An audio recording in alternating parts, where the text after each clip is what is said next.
इस वीडियो में हम लोग सॉल्व करेंगे एनसीईआरटी के एक्सरसाइज 5.1 का question number 25। Examine the continuity of F where F is defined by. ये देखिए एक फंक्शन है एफ एक्स जो कि दो तरह से डिफाइन है। जब एक्स की वैल्यू जीरो नहीं है यानी जीरो से कम है या जीरो से ज्यादा है तब फंक्शन डिफाइन है sine x minus cos x से, और जब एक्स की वैल्यू जीरो है तो फंक्शन डिफाइन है -1 से।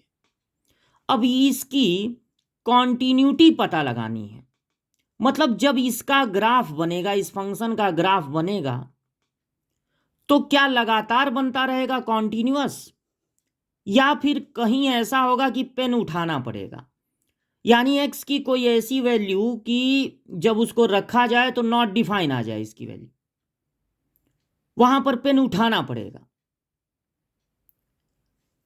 जीरो पर इंफॉर्मेशन दिया हुआ है तो डर किस पर है? जीरो पे। देखिए साइन एक्स एक कॉन्टिन्यूअस फंक्शन होता है। साइन एक्स का ग्राफ कितना भी बड़ा बनाइए कहीं पेन उठाने की जरूरत नहीं पड़ती है, और कॉस भी कॉन्टिन्यूअस फंक्शन होता है। तो जब दो कॉन्टिन्यूअस फंक्शन को माइनस करेंगे तब भी एक कॉन्टिन्यूअस फंक्शन ही मिलेगा।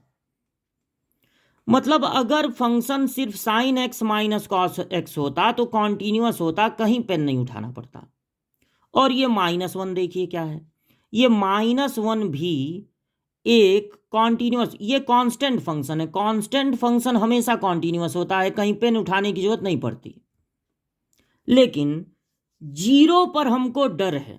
अगर सिर्फ ये होता तो जीरो पे डर नहीं रहता, सिर्फ ये रहता जीरो पे डर नहीं होता। लेकिन जीरो से कम ज्यादा होने पर फंक्शन कुछ और है और जीरो होने पर फंक्शन कुछ और है।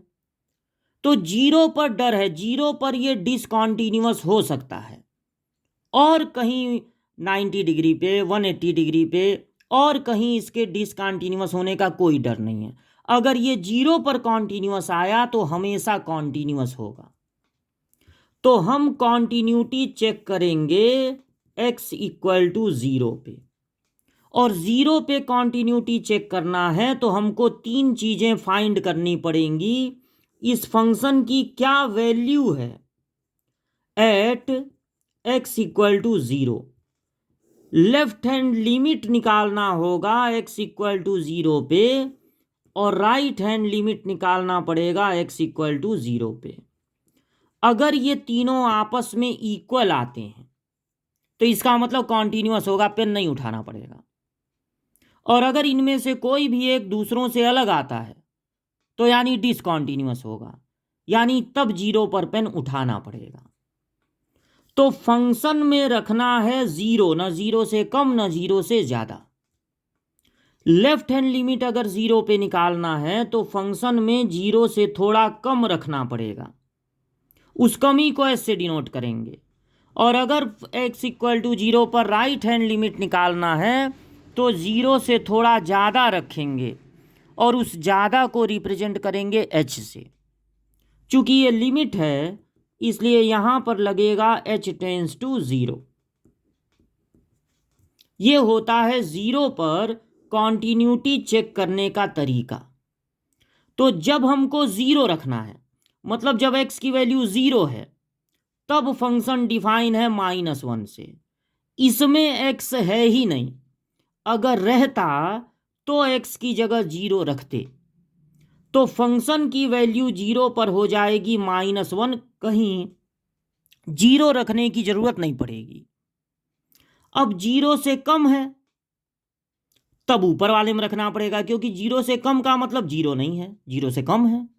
और जीरो से ज्यादा, जीरो प्लस h मतलब जीरो से ज्यादा, तो भी ऊपर ही रखना पड़ेगा।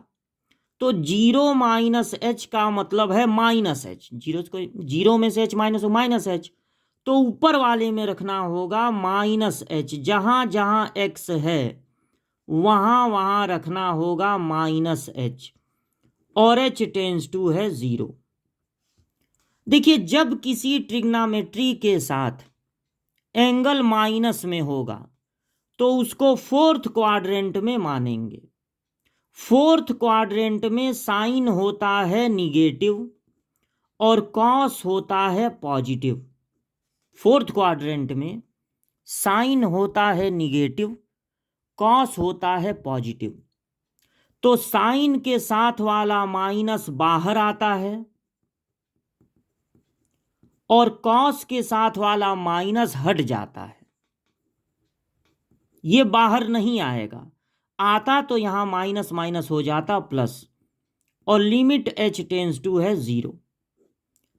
अब जहां जहां h दिख रहा है वहां वहां हमको रख देना है 0। तो minus sine 0 minus cos 0। Sine 0 की वैल्यू 0 होती है और कॉस 0 की वैल्यू 1 होती है। तो आ गया -1, यानी ये दोनों इक्वल हैं। जब 0 से ज़्यादा रखना है यानी 0 + h, इसका मतलब h, 0 + h मतलब क्या हो जाएगा h।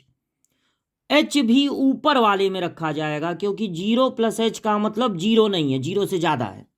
तो ऊपर जहां जहां x दिख रहा है वहां वहां h रख देंगे और h टेंस टू है 0। अब h की जगह तुरंत 0 रख देंगे क्योंकि h की वैल्यू रखने पर डिनोमिनेटर तो 0 हो नहीं रहा है।